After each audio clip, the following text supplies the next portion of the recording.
খুব রেগে গেলে কিছু কিছু মানুষ চুপ হয়ে যায়, একদম চুপ।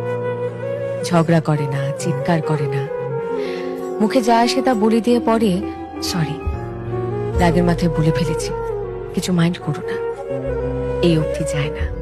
কেন বলুন তো? কারণ এই মানুষগুলো বোঝে তাদের রাগের মাথায় বলে ফেলা কথা অন্য মানুষটাকে ঠিক কতটা আঘাত করবে। তারা এটাও বোঝে সেই আঘাত বুকে বয়ে নিয়ে বেড়ানোর কষ্টটা কি। তারা জানে কোনো মানুষকে শুধুমাত্র কথা আর ব্যবহার দিয়ে কি ভীষণভাবে ট্রমা দেওয়া যায়, সম্পর্ক ভেঙে দেওয়া যায়। তারা জানে ভেঙে যাওয়া জিনিসগুলো একবার ভেঙে গেলে হাজারো সরি বললেও সেটা আর জোড়া দেওয়া যায় না।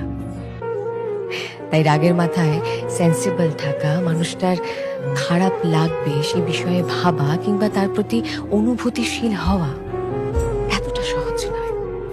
যারা পারে তারা জানে কি ভীষণ কঠিন এই কাজ।